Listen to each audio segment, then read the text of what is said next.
Officer Nathan Cole was working the night shift at a small mountain police station when a stray golden retriever appeared at his door, soaked, trembling, and barking as if trying to speak. Thinking the poor dog was lost and hungry, Nathan shared the last pieces of his cold fried chicken with it. But when he tried to send the dog away, it refused to leave. Instead, it kept pawing at the door, staring into the blizzard, as if something, or someone, was out there. Moments later, following the dog's desperate cries through the storm, Nathan stumbled upon a sight that stopped his heart. A little girl, barely 8 years old, half buried in snow, clinging to life beneath a fallen pine.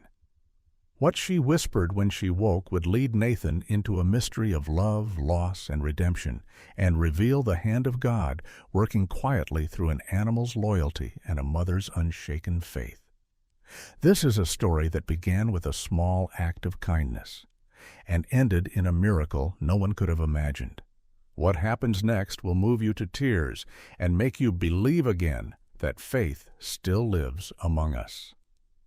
Before we begin, please take a moment to subscribe, leave a like, and share this story with someone who still believes in miracles. From our hearts to yours, thank you, and may God bless you. Snow fell hard over Everpine that night, blanketing the little mountain town in a silence so thick it swallowed every sound except the distant groan of the wind. Inside the small outpost of the Everpine Police Department, Officer Nathan Cole sat alone at his desk, the only light coming from a single lamp that threw long golden shadows across the room. He was 36 years old, broad-shouldered but lean, his brown hair clipped short, a trace of gray already threading through his temples. Years on the force had etched faint lines at the corners of his eyes, signs not of age, but of seeing too much and sleeping too little. He had joined the department after leaving the city behind, hoping the quiet mountains might give him peace. But peace, he'd learned, had its own kind of weight. The clock on the wall ticked toward midnight. Outside, wind pushed snow against the windows like a slow heartbeat. Nathan stirred the last of his lukewarm coffee, the dregs gone bitter and cold. The night had been uneventful. No calls, no movement on the road, no sound but the endless hush of falling snow. He glanced toward the photograph pinned above his desk. A younger version of himself standing beside 2 other officers, their smiles easy. Before the accident 3 winters ago, when a partner he trusted hadn't made it back from a domestic call gone wrong. Since then, Nathan had found comfort in solitude. The station at night suited him, quiet, predictable, empty. Then, faintly, he heard it, a scratching at the door. He frowned, setting the mug aside. The wind outside wailed louder, rattling the window panes, but the sound came again, distinct, rhythmic, desperate. Nathan rose from his chair, unholstering his flashlight as he crossed to the front door. When he opened it, a rush of cold air slammed into him, sharp and metallic, carrying flurries of snow inside. And standing there, shivering against the dark, was a golden retriever. The dog was soaked to the skin, its golden fur darkened with ice and sleet.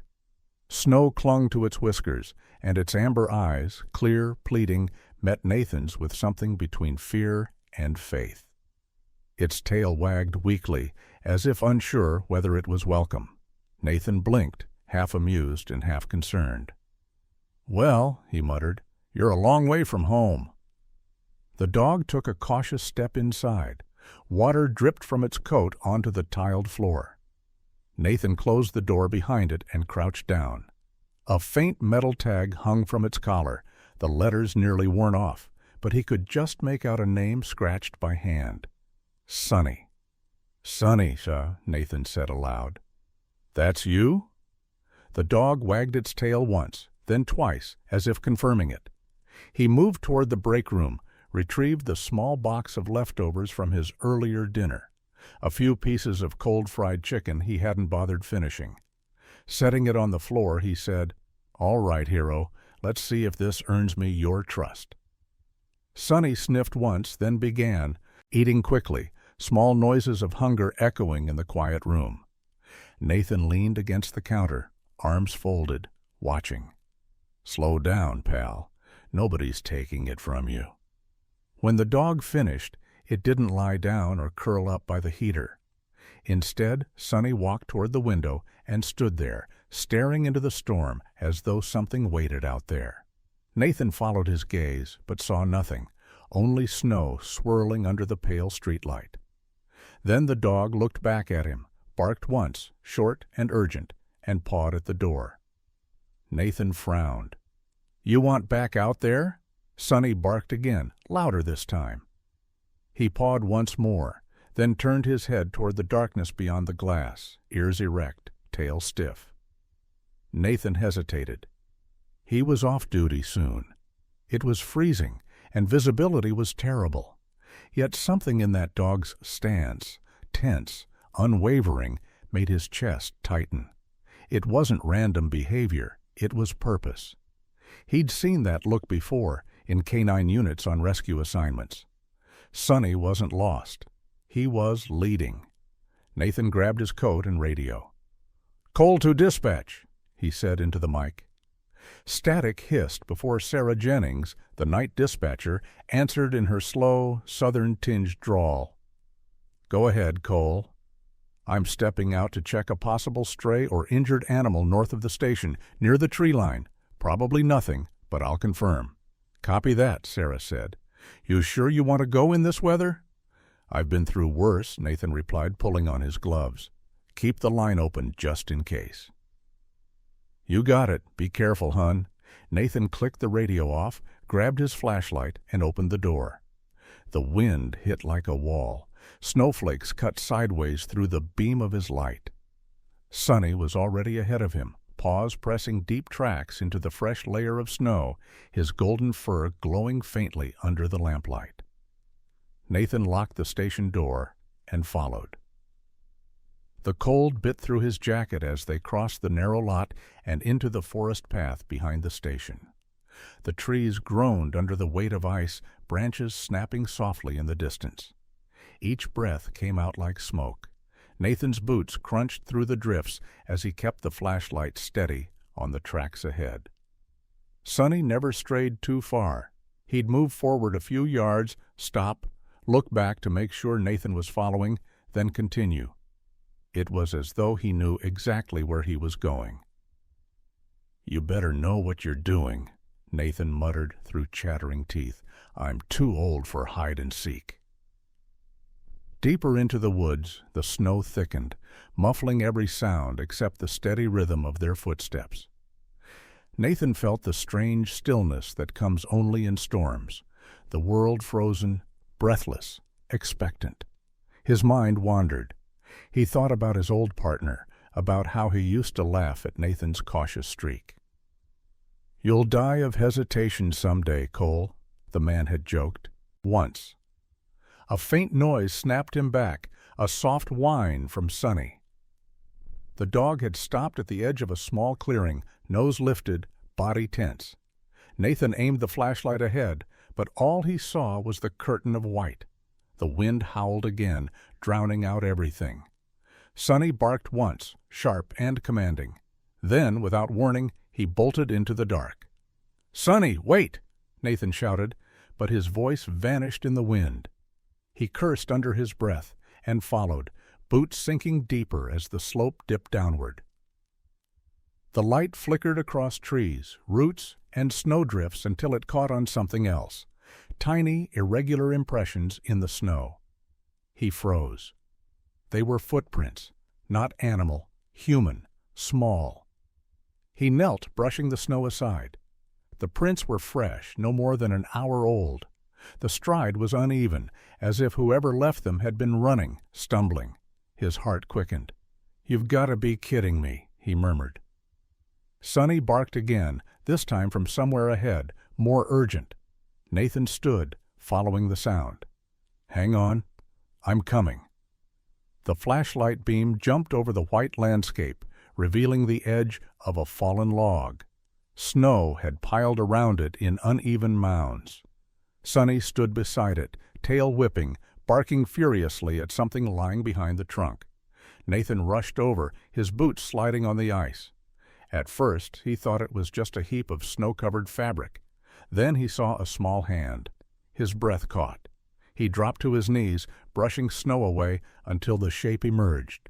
A child, curled tightly on her side, face pale, lips blue. An 8-year-old girl, her pink coat torn, hair matted with frost.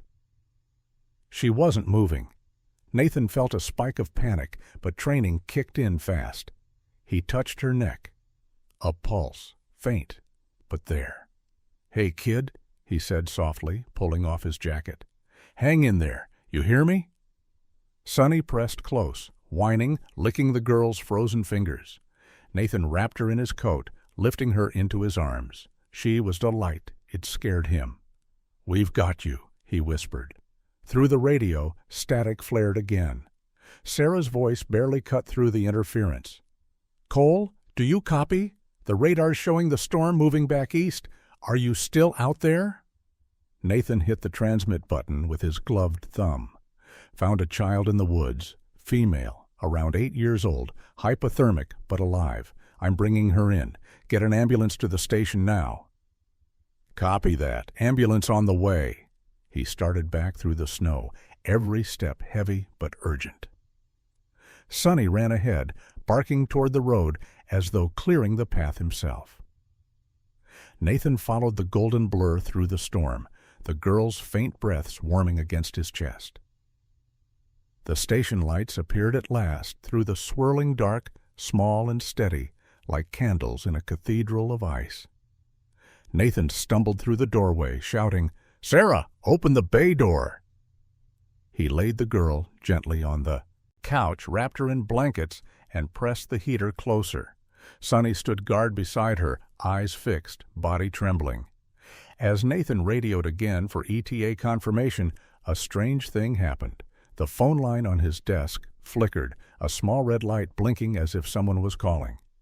But amid the roar of the wind, the ring was barely audible. Nathan didn't notice. Outside, the storm raged louder. Inside, the child's chest rose, slowly, painfully, but she was breathing. Nathan exhaled, his heart pounding. He looked at Sonny, whose golden fur glistened in the lamplight. "You did good, boy," he whispered. "Real good." Sonny's tail thumped once, then twice, as though he already knew this was just the beginning. The siren of the approaching ambulance faded into the storm like a ghost swallowed by snow. Inside the Everpine Police Department, warmth began to return to the small room.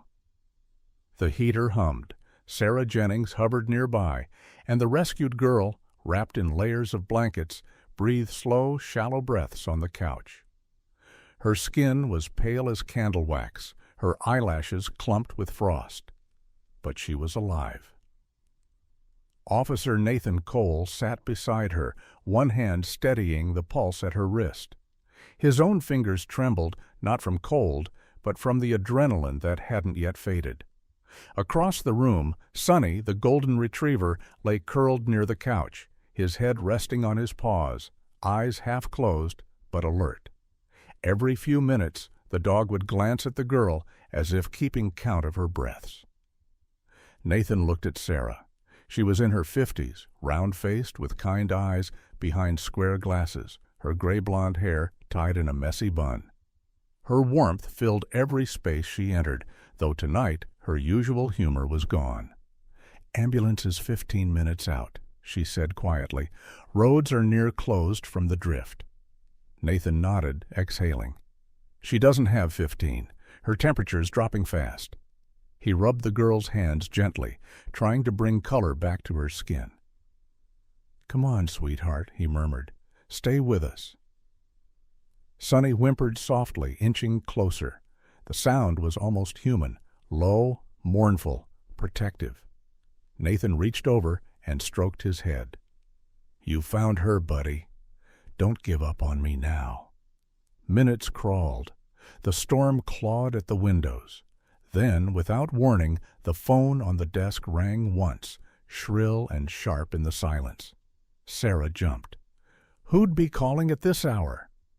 Nathan frowned, crossing to the desk. He lifted the receiver. Everpine PD, Officer Cole. Static answered.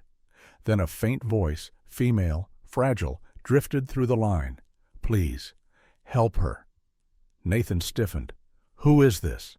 No response, only a breath, and then the line went dead. Sarah saw the look on his face. Nathan? He slowly put the receiver down. Could have been a wrong number, he said, though his voice lacked conviction. He glanced toward the girl. Or not. The ambulance arrived at last, red lights flickering through the snow. 2 paramedics, faces hidden under hoods and goggles, rushed inside. They checked vitals, wrapped the girl in heated blankets, inserted an oxygen line. One of them, a tall woman with sharp cheekbones named Dr. Evelyn Marks, gave a quick nod to Nathan. She's hypothermic, but stable enough for transport, she said. Her tone was calm, efficient, but her eyes softened when they met his. Good work finding her. Another hour, and she'd have been gone. She's lucky, Nathan replied quietly. Wasn't me. It was the dog. Evelyn turned to Sonny, who wagged his tail weakly. Then we owe you, hero. She smiled, something rare in her line of work, and loaded the child onto the stretcher. As they left, Nathan followed to the doorway, snow swirling around them in the flashing red light. He watched until the ambulance disappeared into the storm, its glow swallowed whole by the dark. The wind roared again, louder than before, and somewhere beyond the trees, thunder rolled like an old engine refusing to die. Sarah touched his arm. You should go home, Nathan. You've been up 20 hours straight. He shook his head. Not yet. When she left to file the report, Nathan poured fresh coffee, though the bitter smell turned his stomach. He sat again by the window, eyes following the snow beyond the glass. Sonny had resumed his watch at the door, ears flicking at every distant sound. Something about that call kept echoing in Nathan's head. Please, help her. Not help me. Not help us. Help her. He tried the number on the caller ID. No record, Sarah reported later. Came from a private relay, maybe a deactivated line. Nathan rubbed his temples. Figures. It was nearly 3 a.m. when the radio crackled to life. The voice belonged to Deputy Alan Reeves, Nathan's longtime friend and sometime sparring partner. Reeves was in his early 40s, tall and broad, with a salt and pepper beard and the humor of a man who had seen everything twice. Cole, you up? Barely. Got your report. Heard about the kid. EMTs say she's still unconscious, but hanging on. You did good. Not me, Nathan said again. Sonny did the heavy lifting. Guess that's your new partner then, Reeves chuckled. Listen, when they thaw the roads, we should check the forest line where you found her. Someone that young doesn't wander that far alone. I was thinking the same. All right, get some rest and feed that dog something better than cold chicken. The radio clicked off.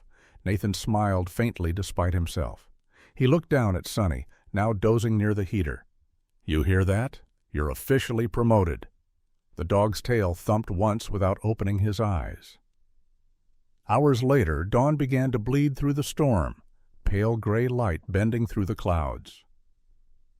The worst of the blizzard had passed, leaving behind drifts as high as cars and trees bent like bows. Nathan drove to Everpine General Hospital to check on the girl. Inside, the world felt different, sterile, humming, distant from the night's chaos. He found Evelyn Marks in the recovery ward, still in her snow-stained coat, clipboard in hand. She greeted him with the exhausted nod of someone running on willpower alone. She's stable, Evelyn said. Frostbite on the fingers, mild pneumonia, but she'll make it. What about family? None listed, no ID, no missing persons report matching her yet. Evelyn flipped through the chart. When she woke briefly, she said her name, Sophie. That's all we got. Nathan glanced through the window at the small figure on the bed. Sophie's hair, dirty blonde, tangled, spread over the pillow like a shadow. An IV snaked into her arm. Sonny sat on the floor beside her bed, allowed in by Evelyn's quiet mercy. The dog's presence seemed to calm her. "She's been through hell," Evelyn murmured. When she came to, she flinched at every sound. The way she said her name, like she wasn't sure it was hers anymore. Nathan's jaw tightened. Someone did this. Evelyn looked at him, her gaze steady. "You think so?" He nodded. "Kids don't wander that deep into the woods in a blizzard, and the way Sonny found her, it's like he already knew where to look." She scribbled something on her clipboard. "Then start with the dog." Nathan raised an eyebrow. Evelyn smiled faintly. "He might lead you back to whoever she was running from." He left the hospital with a sense of unease gnawing at him. The roads were silent, the snow piled high along the sidewalks. The sky above the mountains burned faint orange where the sun tried to break through. Sonny trotted beside him, leash loose, head turning now and then as if listening to something Nathan couldn't hear. At the station, Sarah greeted him with a thermos of fresh coffee and a raised eyebrow. "You look like you saw a ghost." "Maybe I did," Nathan replied, settling behind his desk. He turned on the police radio to check updates. Only static. Then faintly, a crackle and a voice. A woman's whisper. The same one from the phone. "Please, don't let him find her." Nathan froze. The radio hissed back to silence. Sonny's ears shot up. He gave a low growl, looking toward the forest beyond the window. Nathan stood, heart pounding. He reached for his coat, eyes fixed on the snow-blurred pines outside. "Let's go, boy," he murmured. "Someone out there just made this personal." Sonny barked once, sharp and sure. The storm outside had weakened, but the forest waited, quiet, watching, ready to reveal its next secret. By noon, the sky over Everpine had turned the color of tarnished silver. Snow still clung to the pines, but the worst of the storm had passed, leaving behind a cold so clean it almost rang. The roads glistened like glass, the hospital parking lot layered with ice that cracked beneath Nathan's boots as he returned to check on the girl. Inside the ward, the air smelled of antiseptic, and soft music hummed low from a radio near the nurse's station. Dr. Evelyn Marks met him by the doorway, her coat replaced by scrubs, her hair pulled tight in a bun. She looked tired, eyes shadowed, but a quiet smile touched her face. "She's awake," she said. Nathan's heart eased. "How's she doing?" "She's weak but stable. The hypothermia's under control. She's still frightened, though. Doesn't talk much. Barely whispers." Evelyn paused. She asked for the dog. "Sonny?" The doctor nodded toward the hall. "He's been sitting outside her door all morning. Wouldn't leave, even when I tried bribing him with a sandwich." Nathan smiled faintly. "He's got loyalty issues." When he stepped into the room, the little girl lay half upright in bed, wrapped in a white blanket that seemed too big for her frame. Her hair, now dry, fell in soft blonde waves across her shoulders. Up close, she looked even smaller. No more than 8 years old, with a heart-shaped face and wary gray eyes that darted to every sound. Her hands clutched the blanket as if the world might take it from her. Sonny sat near the foot of the bed, tail wagging gently. The girl turned toward the sound and, for the first time, a flicker of something like relief crossed her face. Nathan approached slowly, his voice soft. "Hey there, kiddo. Remember me?" She hesitated, then gave the smallest nod. "I'm Officer Cole," he said, "and this brave one here is Sonny. He found you out there in the storm." The girl looked at Sonny. Her lips parted. He came back." Nathan frowned slightly. You've seen him before? She nodded again, but her gaze drifted to the window, unfocused. He used to be at our house. Then he left. Evelyn, standing behind Nathan, whispered. She mentioned a he earlier too, someone her mother was afraid of. Nathan knelt beside the bed.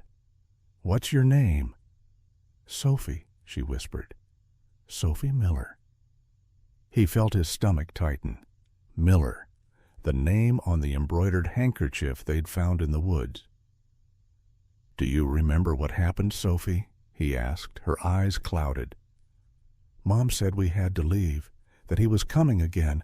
I tried to pack my bear, but we ran. Then it got dark. Mom fell. I called her, but she didn't answer. I ran too far. Then everything was white. Her voice trembled. Then I heard barking. Sonny gave a soft whine, resting his head on the bed. Sophie reached down and touched his ear gently, tears forming in her eyes. He didn't leave. Me. Nathan's chest ached. He brushed a hand over her blanket. You're safe now, Sophie. We'll find your mom, I promise. A nurse entered quietly to check the IV. Nathan took the chance to step outside with Evelyn. You think the mother's still out there? The doctor asked. She has to be, Nathan said. There were no signs of another body, just her scarf caught on a branch. And the name on it, Laura Miller. Evelyn frowned. That sounds familiar. I'll check the hospital records. Maybe she's been here before. Nathan nodded. Let me know if you find anything. When he returned to the lobby, Deputy Alan Reeves was waiting. Heavy boots tracking snow across the tile, a paper cup of coffee in one hand. His beard was dusted with frost, and his dark parka carried the smell of pine. Morning, Cole, Reeves greeted. You look worse than I do, and I slept in the truck. You're terrible at compliments, Nathan muttered. Reeves grinned. Well, bad news first. We ran a check on the Miller name. Laura Miller, 32, single mother, local address near Pine Hollow Road. The place burned down 6 months ago. Official cause, faulty wiring. Unofficial cause. Neighbors reported a man coming around before it happened. Big guy, pickup truck, bad temper. Sound familiar? Nathan's jaw tightened. Travis Reed. Bingo, out on parole for domestic assault last year. Never showed up for his last check-in. Reeves handed over a file. You think he's back? I think he never left, Nathan said, scanning the report. Reeves lowered his voice. The girl, Sophie. She's got a small scar on her wrist, looks like rope burn. Doctor says it's recent, could be from being tied up. Nathan closed the file, anger flickering under the calm. Then we find her mother before he does. Reeves nodded. Weather's clearing. We can head out by afternoon. Nathan glanced toward the hallway, where Sonny now sat waiting beside the door again. Not without him, he said. By the time they reached the forest trail, the sky had dimmed to slate gray. Snow crunched under their boots, and cold air bit through their collars. Sonny ran ahead, sniffing the ground with focused intent. Nathan followed his prints, flashlight cutting pale beams between trees. Dog's got a better sense of direction than GPS, Reeves muttered. Or maybe he remembers the way, Nathan said. Sophie said he used to live with them. They walked another half-mile before Sonny stopped abruptly at a downed tree. Beneath it, half buried in snow, lay a child's shoe, pink, frayed, small. Nathan crouched, brushing off the frost. Same brand as Sophie's, could belong to her mom. Reeves scanned the area. Tracks head north, toward the ridge. They followed until the path opened into a clearing. There, the remains of a campfire sat under a drift of ice, burned wood, empty cans, and a single wool scarf pinned under a rock. Nathan lifted it carefully. The initials embroidered at the corner made his pulse jump. L.M. "Laura Miller," he whispered. But before he could say more, Sonny's body stiffened. The dog barked sharply toward the trees ahead, fur bristling. "What is it?" Reeves raised his weapon. Nathan moved closer, peering through the branches. A dark shape darted between trunks, vanishing behind a ridge. For a split second, he caught a glimpse of movement, a man's outline, tall, heavy, wearing a dark jacket. "Hey!" Nathan shouted, but the figure disappeared into the woods. Sonny lunged forward, growling low, ready to give chase. Nathan caught his collar. "No, not yet." Reeves swore under his breath. "You think that was him?" "Has to be. He's watching us." They searched the area, but found only tire tracks in the snow, wide and deep, heading toward the northern slope. Nathan photographed them, his breath fogging the lens. "Pickup tires. Old treads." Reeves kicked at the snow. "Travis Reed drives a black F-150. Nathan stood silent for a long moment, snow falling around them in slow spirals. Then he looked down at Sonny. "Good work, boy. You found her trail." Sonny wagged his tail once, then looked back toward the woods, ears flat, a low growl rumbling in his throat. Nathan followed his gaze, but there was nothing now, only the endless white. When they returned to the station, dusk had fallen. Sophie was asleep again, her small hand resting on Sonny's paw as the dog lay beside her bed. Nathan watched them quietly, the weight of the day pressing on his shoulders. Evelyn stepped in, whispering, "Did you find anything?" "A campsite, a scarf, and someone watching." She frowned. "Do you think he'll come after her again?" Nathan looked through the window at the snow drifting down, catching the glow of the streetlights.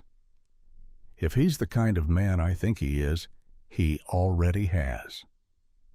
Sonny's ears twitched, eyes locked on the door, as if he had heard something they hadn't.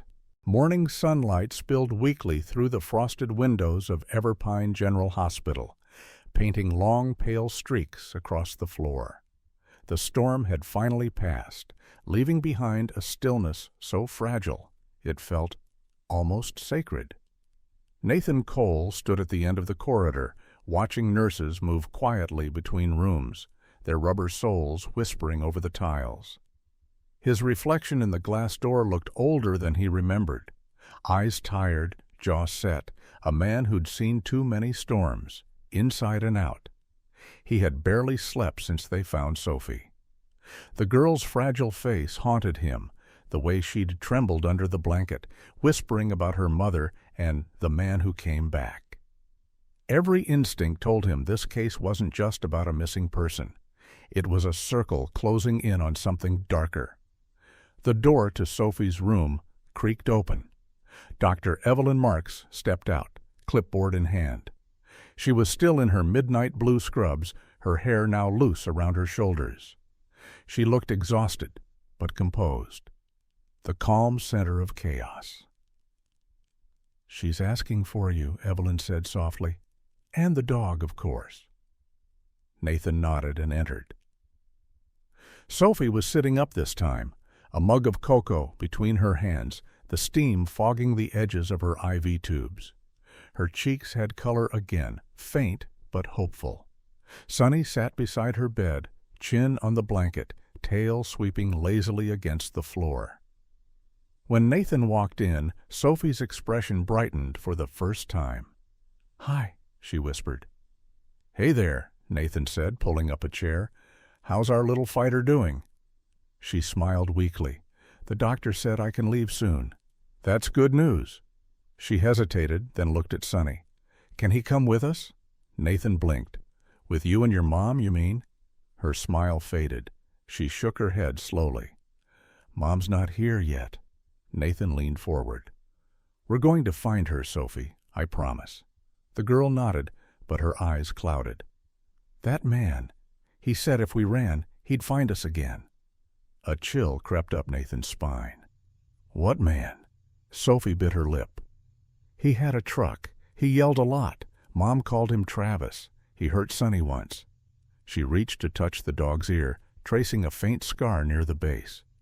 That's where it happened. Sonny lifted his head, as if understanding. Nathan felt a surge of anger, quickly buried beneath his calm exterior.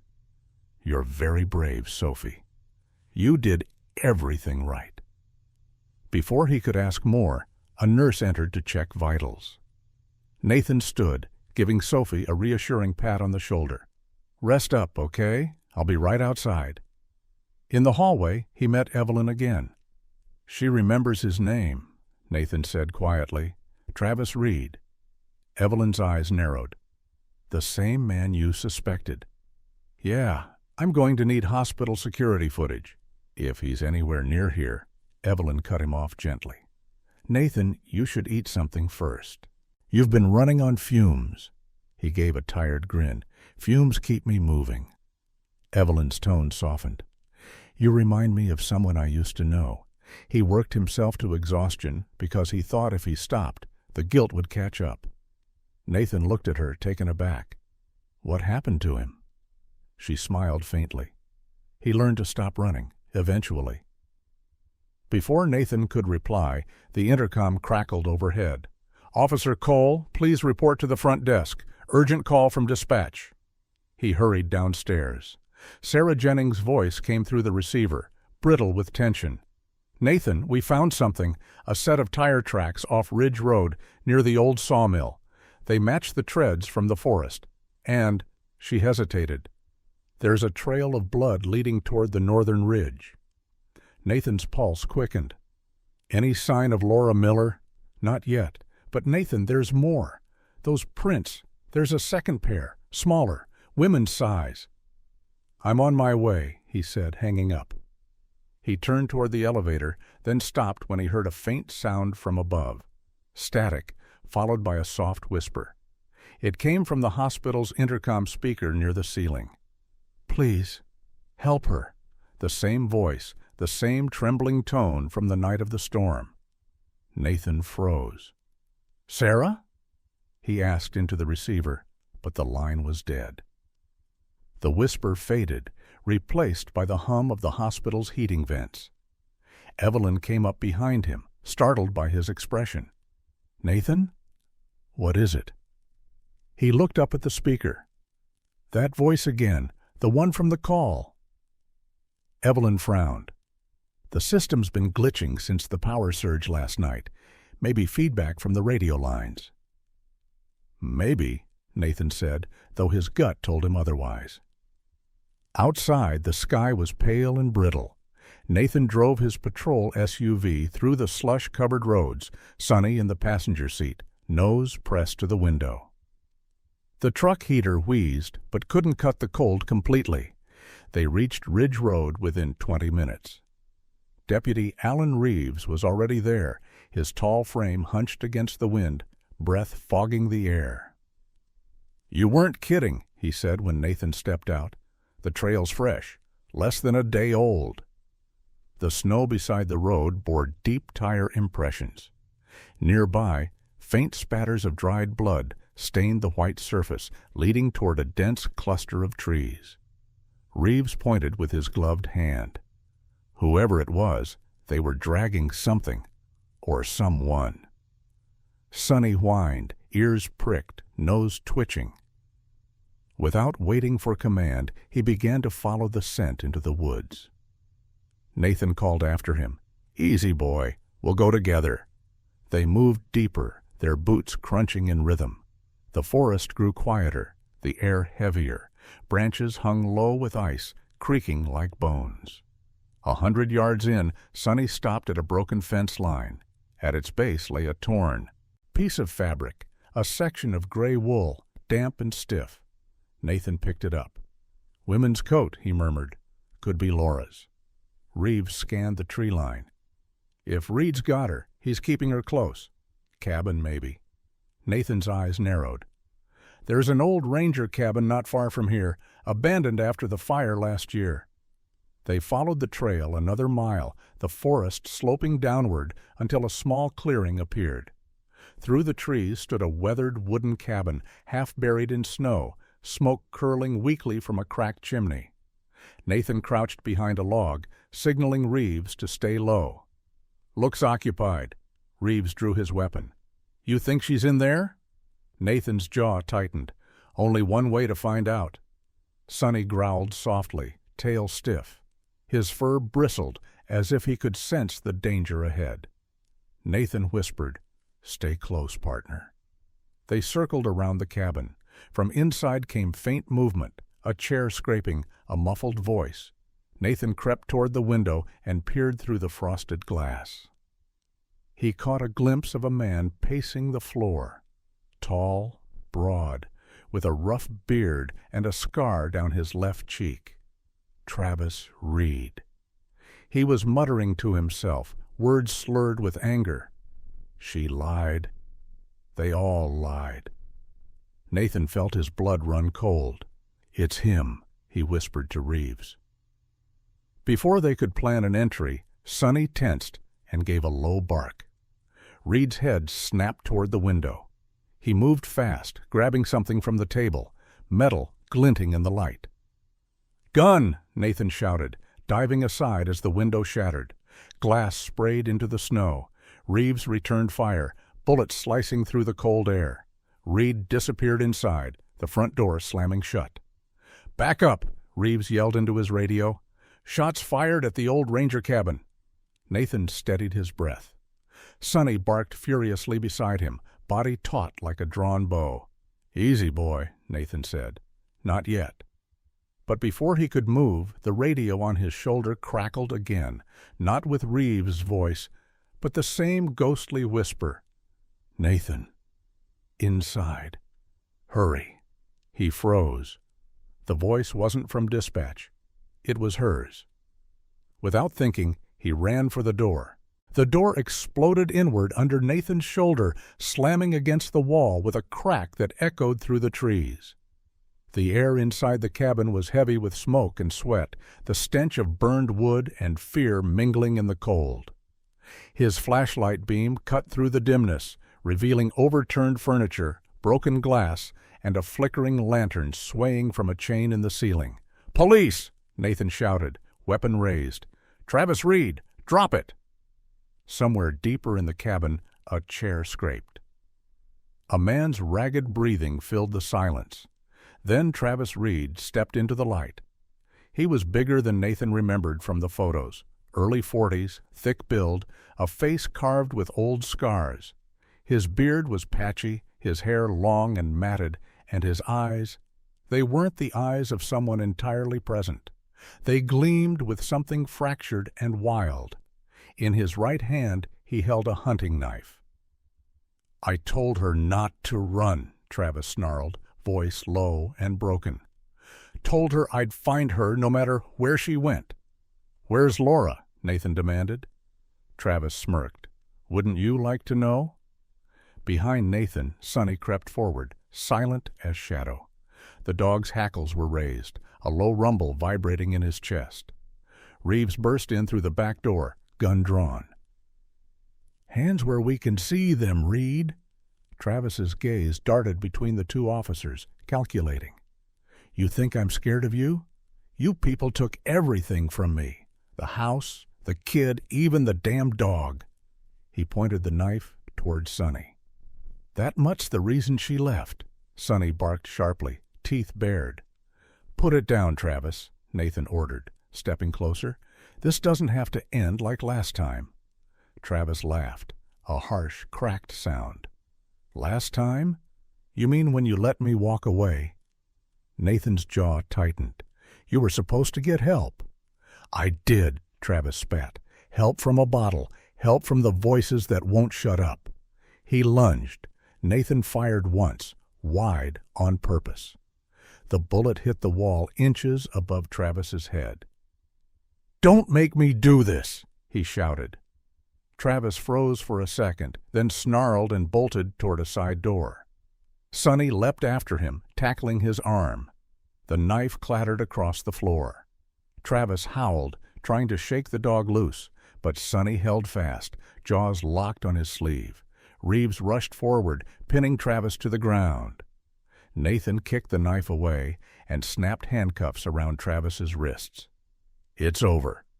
But the moment the cuffs clicked, Travis laughed again, low, eerie. "You think she's safe now? You think I didn't plan for this?" Nathan leaned closer. "What did you do?" Travis's grin widened. "You'll see." A faint sound interrupted them, a muffled whimper from behind a wooden door at the far end of the cabin. Nathan's head snapped toward it. Reeves caught the look. "Go," he said, holding Travis down. "I've got him." Nathan crossed the room, Sonny trailing close behind. The whimper came again, soft but unmistakable. He threw open the latch. Inside was a small storage room, lit only by a dying candle. Laura Miller sat bound to a chair, her wrists raw from rope, her face pale and streaked with tears. She was in her early 30s, thin from exhaustion but still striking. Chestnut hair tangled around her face, green eyes hollow with disbelief. "Nathan Cole," she whispered hoarsely, recognizing the badge. "Is he—" "He's in custody," Nathan said, quickly cutting the ropes. "You're safe now." She shook her head violently. "No, you don't understand. He said there's someone else, someone helping him." Sonny moved toward her, tail wagging cautiously. Laura's breath caught as she recognized him. "Sonny, you came back." She dropped to her knees, hugging the dog as tears spilled freely. "He threw you out. I thought you were gone forever."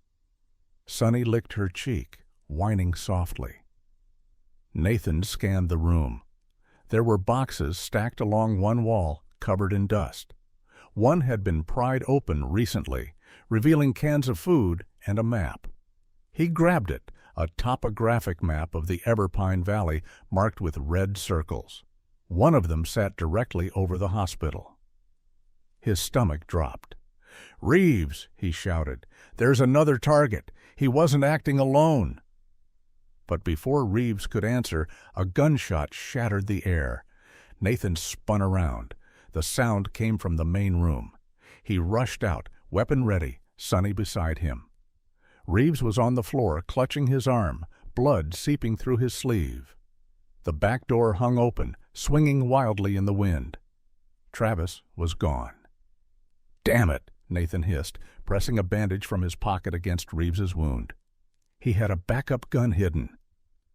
Reeves grimaced. "I'm fine. Go get him."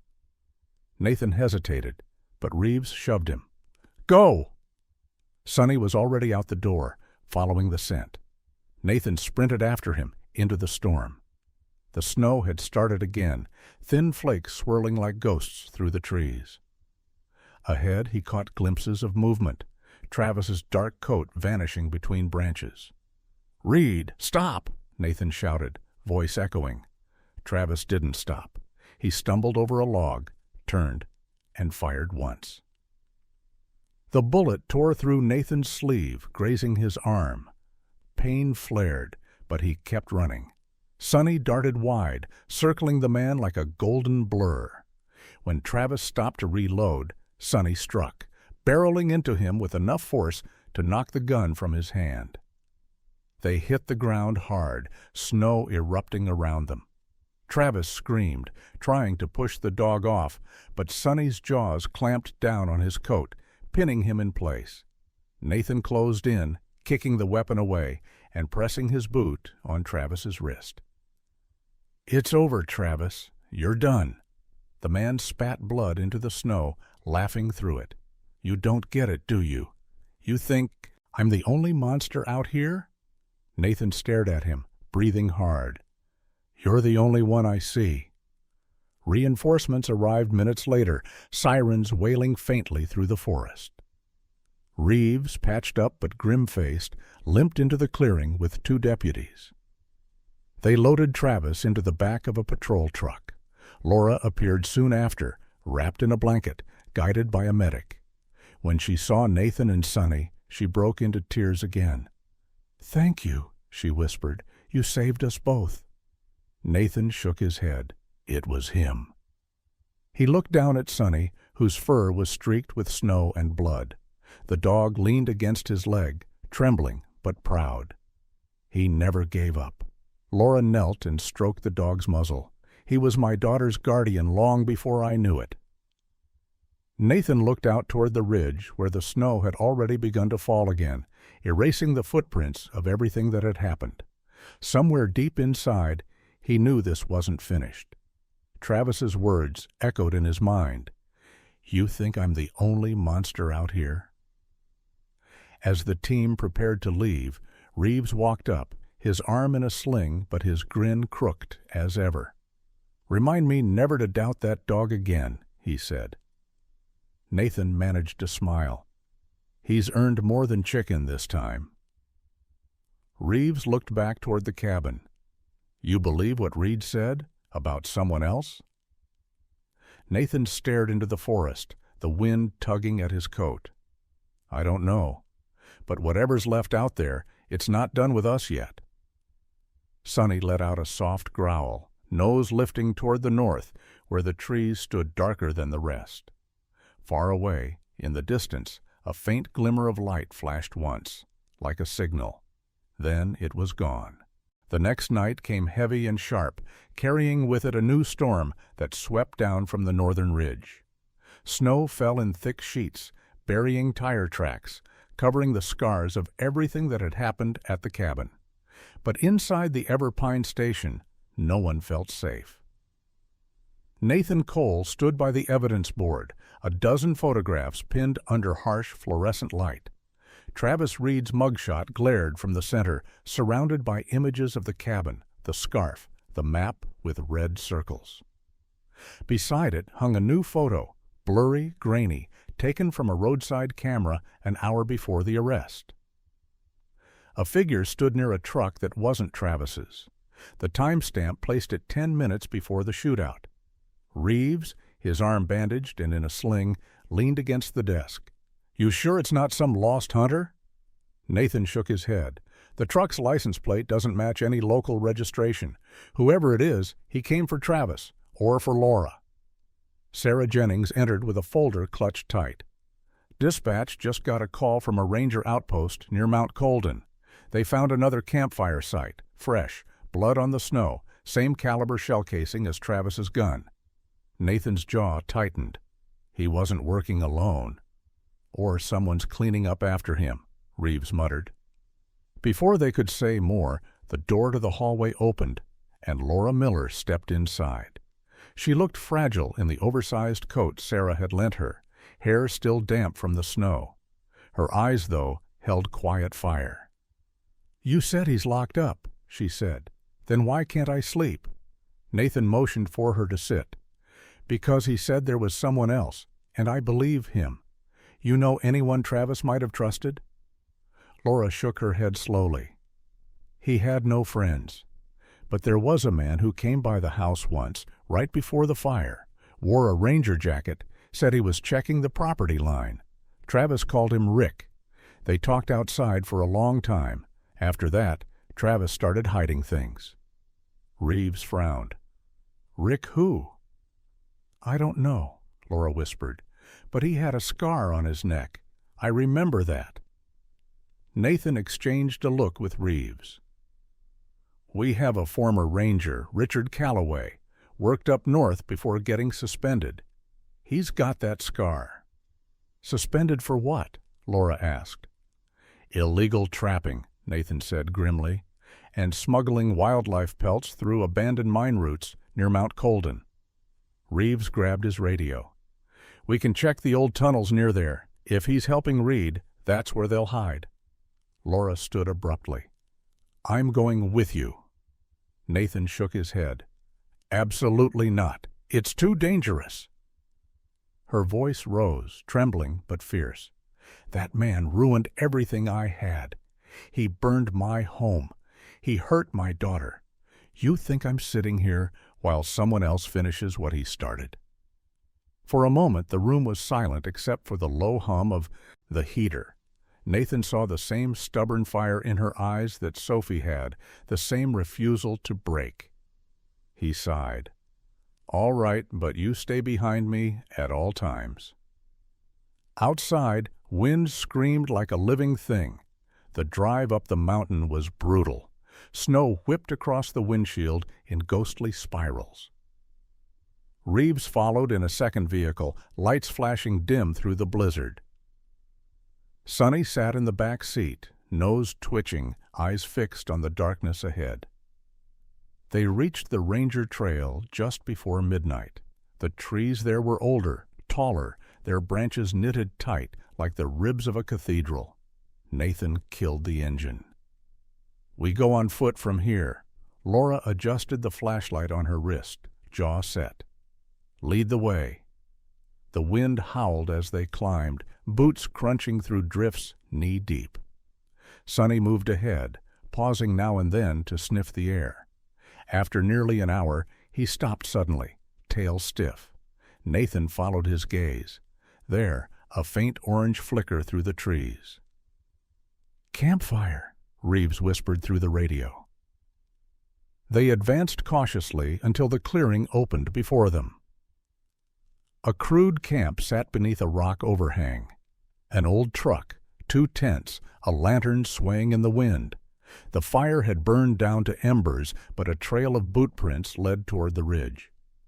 2 men, Nathan murmured, scanning the tracks, one heavier, one lighter. Laura crouched near a crate. "Nathan, look." Inside were bundles of furs, wolf, fox, even bear, and an envelope marked with a red stamp. Nathan tore it open. Inside was a faded ranger badge, Calloway, R. "That confirms it," he said grimly. "Rick Calloway's the partner." Then from somewhere up the ridge came a distant cry, weak, human. Laura stiffened. "That's a woman's voice." Nathan raised his rifle light toward the slope. Snow drifted from the ledge above, revealing a narrow path winding toward a cave mouth half buried under ice. "Stay here," he ordered, but Laura was already moving. "Laura!" Nathan shouted, but she didn't stop. Sonny bolted after her. By the time Nathan caught up, Laura was already kneeling by the entrance of the cave. The cry came again from inside, a muffled plea. Sonny barked once, ears perked, then slipped into the darkness. "Wait!" Nathan followed, flashlight cutting through the narrow tunnel.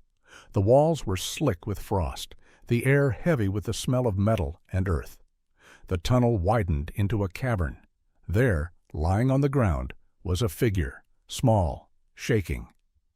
For one heart-stopping second, Nathan thought it was Sophie, but when he turned the body, he saw the pale, terrified face of Evelyn Marks. "Evelyn," he gasped. "What the hell?" She coughed weakly. He took me from the hospital, said I knew too much."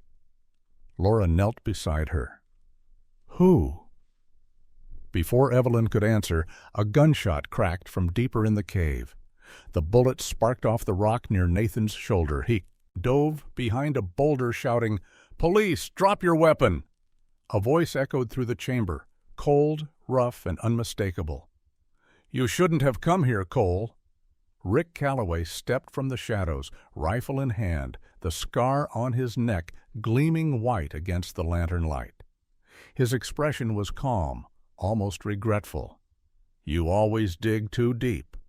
"Why Evelyn?" Nathan demanded. "Why any of this?" Calloway smiled thinly. "Reed was just a distraction. He knew the woods, he knew the routes. I needed him to move my shipments while I stayed clean.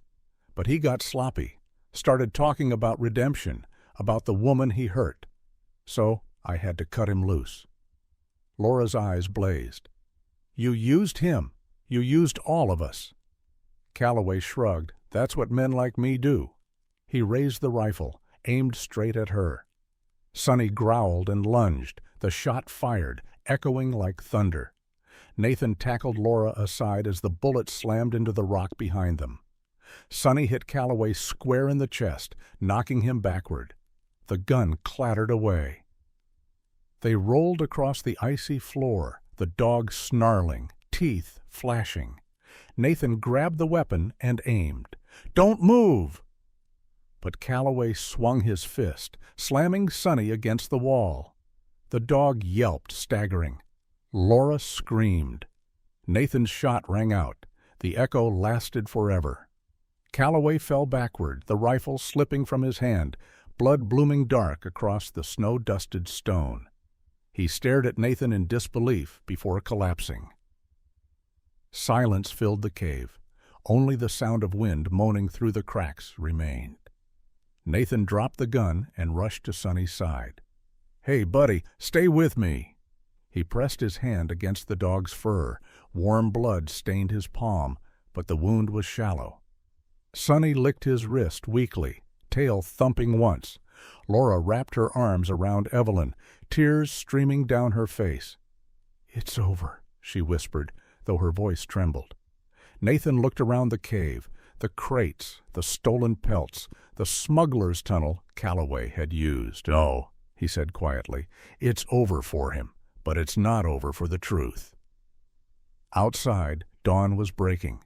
Snowlight spilled into the cave like redemption itself. Reeves's voice came faint through the radio, calling for status. Nathan answered, his voice steady at last. "We found her, and we found the truth."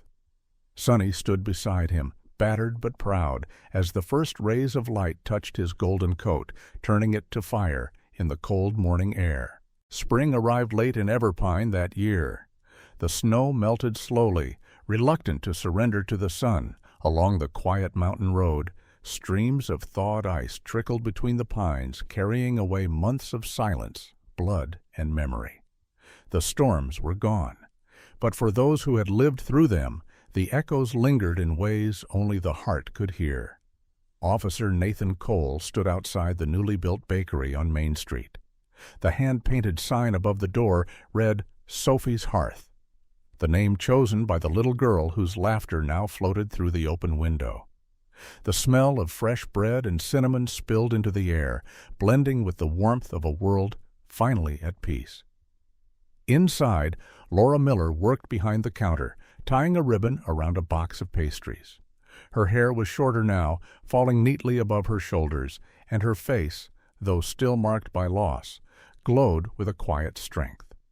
She had started the bakery 2 months after the arrests, with help from the town and a fund the department raised in Sophie's name. In Everpine, where winters could break the soul, kindness had become its own kind of currency. "Officer Cole?" a voice called. Nathan turned. Sophie stood in the doorway, holding a cookie almost as big as her hand. She was stronger now, color in her cheeks, mischief in her smile, wearing a little blue dress and a patched denim jacket. The scars on her wrist had faded to faint silver lines, reminders of where she'd been, not who she was. Sonny padded out beside her, tail wagging. His golden fur gleamed in the sunlight, the small scar on his ear barely visible beneath the shimmer. Around his neck hung a new collar, engraved simply, "Sonny, Everpine Canine Honorary." Nathan knelt to scratch behind his ear. "You keeping them both out of trouble, partner?" Sonny barked once proudly. Sophie giggled. "Mom says he's the reason the bakery's always full. Everyone comes just to see him." "I don't doubt that," Nathan said, smiling. Laura stepped outside, wiping her hands on her apron. "I was hoping you'd stop by," she said. Her voice carried that same warm steadiness it had when she comforted Sophie in the hospital, but now there was peace in it. "You never did try our first recipe." "I figured I'd wait for the second batch," he replied. "Fewer mistakes that way." She laughed softly, a sound that felt like sunlight after months of gray. "You're impossible." They sat together on the small bench outside while Sophie played in the puddles by the curb with Sonny. Across the street, shopkeepers opened their windows for the first time in months. A sense of renewal spread through the town like spring thawing the last of the ice. "You ever think about leaving?" Laura asked after a moment. "You could have transferred after everything, started somewhere warmer." Nathan looked down at his hands, rough and scarred. I did think about it, he admitted. But this town's different now. Feels like it needs watching. Or maybe I just can't stand to leave the dog unsupervised. Laura smiled knowingly. You mean the people? He didn't answer, but the corner of his mouth lifted. From across the street, Reeves limped out of the cafe, his arms still in a light sling. Cole, he called, raising his cup. You going soft on me, or is that your retirement party? Keep talking, and I'll make you the guest of honor, Nathan called back. Reeves grinned. I'll bring the donuts. Laura shook her head. He hasn't changed. He's been worse, Nathan said. This is progress. They sat in silence for a while, watching Sophie feed bits of her cookie to Sonny. The sun glowed gold on their faces. Nathan felt the strange, grounding calm of normal life returning, something he hadn't realized he missed until now. Did Evelyn ever come back to the hospital? Laura asked quietly. Yeah, Nathan said. She's heading the new wildlife unit with the rangers. Said she's working to turn the old smuggler trails into protected habitat. Said she owes it to Sonny. Laura smiled faintly. He seems to have that effect on people. Nathan nodded. You, me, half the town. Sonny suddenly lifted his head, ears twitching. His gaze fixed on the end of the street, where a tall man in a gray coat was crossing toward the park. Nathan tensed for half a second. Old instincts. Before realizing it was just a delivery driver. He exhaled slowly. The storms might be gone, but vigilance never left him completely. Sophie ran over, hair bouncing. Uncle Nathan, Mom says we're going to make biscuits shaped like dog paws next week. You'll come, right? Wouldn't miss it, he said, ruffling her hair. Promise? Promise. She smiled wide, then dashed back to Sonny, who barked and chased her around the benches. Nathan watched them for a moment, feeling the ache in his chest ease. You ever wonder, he said to Laura, why some storms end up saving us instead of breaking us? Laura looked toward her daughter. Maybe because we learn to listen differently when it's quiet after. He turned that thought over in his mind. The snow along the street edges was melting fast, forming small rivers that caught the light. Everything was moving again. Across from them, the church bells of Everpine rang noon. The sound echoed through the valley, clear and warm. Nathan rose, brushing the crumbs from his coat. I should head back. Paperwork doesn't file itself. Laura stood too, hesitating. Nathan, she said softly, we'll never forget what you did for us. He shook his head. You don't owe me anything. Just keep baking those cinnamon rolls. She smiled. That I can do. He took a step toward his truck, then paused. You know, I never asked. Why Sophie's hearth? Laura glanced. Through the bakery window, where Sophie and Sonny now sat side by side, the girl humming a tune while feeding him crumbs. Because a hearth is where warmth begins again, she said, and she deserves that. Nathan nodded. So does this town. As he drove down Main Street, the radio crackled faintly. Sarah's voice came through, cheerful as ever. Cole, you still in range? Go ahead, he said, smiling. Just wanted to remind you. The mayor's dinner tonight. Don't be late, or he'll start naming streets after the dog instead. Nathan laughed, glancing at Sonny in the passenger seat. Wouldn't be the worst idea. Copy that, Sarah said. Glad to have you back, Nathan. He looked out the windshield, where sunlight spilled through the trees in long golden beams. Glad to be back. The town of Everpine stretched below, roofs glinting, rivers thawing, smoke rising gently from chimneys. For the first time in a long time, Nathan didn't feel the weight of the past pressing on his shoulders. At a stoplight, he turned to Sonny. You know, he said softly, you're the real hero here. Sonny met his gaze with those calm amber eyes, then laid his head on Nathan's knee, content. The light turned green. Far behind them, the bells tolled once more, not in warning, but in celebration.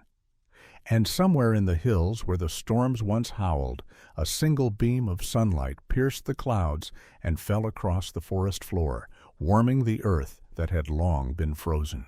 Sometimes miracles don't come as thunder or fire from heaven.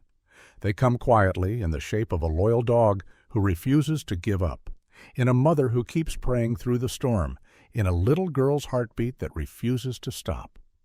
Maybe that's how God works, not by changing the world in an instant, but by sending light into the darkest corners, one act of kindness, one brave heart, one wagging tail at a time. Nathan once said, "Maybe storms aren't meant to break us. Maybe they're meant to show us what was worth saving." And perhaps tonight this story is a reminder of that faith still moves through ordinary days, through people like you and me, through the small mercies we give and receive. If this story touched your heart, if it made you believe again that miracles still walk among us, take a moment to share it. Leave a comment below with where you're watching from, or tell us a story where faith found you when you least expected it. And if you believe that God still sends His light, even through the coldest storms, type Amen in the comments and help this message reach another soul who needs it tonight.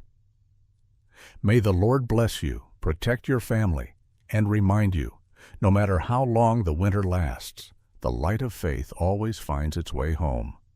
Subscribe for more stories of love, faith, and miracles, and let's keep this light alive together.